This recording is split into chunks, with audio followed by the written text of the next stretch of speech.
I work with several different metals. I work with mild steel, work with stainless, bronze, and aluminum. And each of those types of metal have their own particular traits. For me, there's something kind of exciting about working in metal. Never been seriously injured, knock on wood. But definitely there's something exciting about working with something that's got its hazards to it, I guess.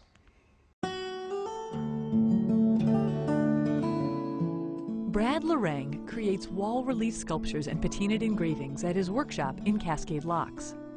I consider myself a representational realist, so my things mimic real life. I don't really do much in the way of abstract. Trees, lakes, waterfalls, reflections. His work provides a glimpse of nature in the gorge, shaped from metal. With every new concept, there's a new problem to be resolved, a new challenge. So that's, for me, what's exciting about this medium is it does combine the parts of me that are creative and the parts of me that are technical. I pull out a felt pen and start sketching pieces that are parts of the original concept, and then it evolves as I'm working on it. You know, the composition, the negative space, those sort of things.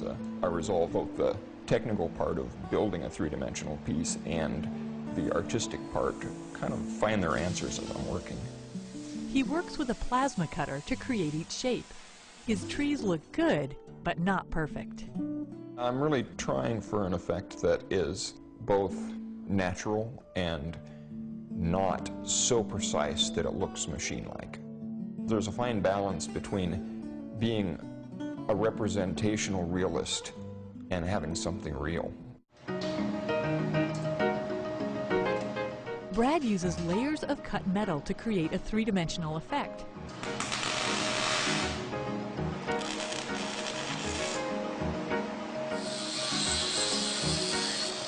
He spends hours cutting, grinding, and shaping each piece.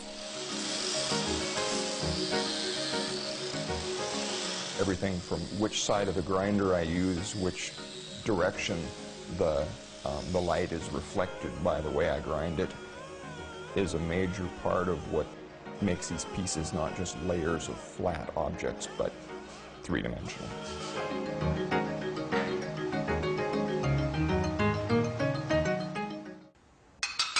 Next door, Brad's wife, Deborah, runs Lorang Fine Art. It's a gallery featuring work from more than 50 artists.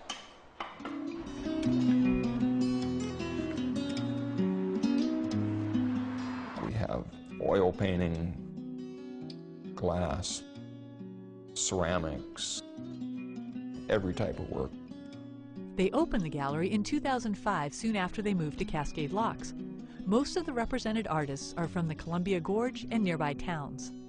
And every once in a while I walk in and I'm able to look at our gallery for what it is and say, wow, you know, in this day I can see it the way other people see it. It's a good feeling to see what we have in the gallery, both my own work and other artists' work, and the caliber of work that we have there. Brad started as an illustrator way back in high school.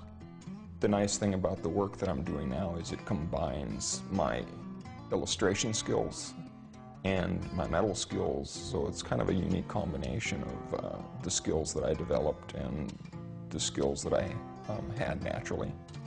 I still try to keep my hand in my drawing. I have to confess, not nearly as much as I would like. A lot of times it has a tendency to be sketches as concepts for a means to an end, and at times I kind of miss spending enough time doing illustration, but I still love to draw when I find the time and happen to have paper close by.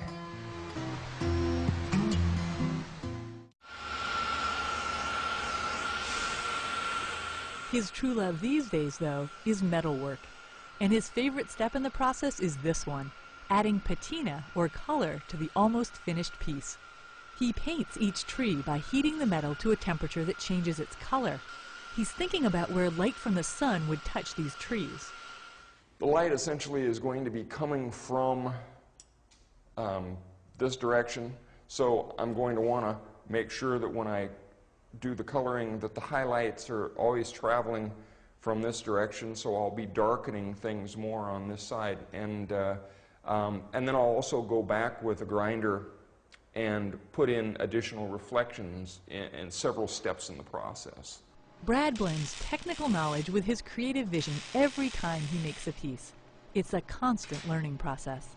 For me, it was difficult to begin with, trying to think of the technical parts of it, how to build these pieces, but the more that I work with it and figure out particular methods, it's kind of built on itself and has become a little more natural to me. It's part of his lifestyle as an artist, living in the Columbia Gorge. For me, being an artist is not about the medium, it's about the approach to life. I've been an artist as long as I can remember. There was never any doubt in my mind as to what I was going to do for a living.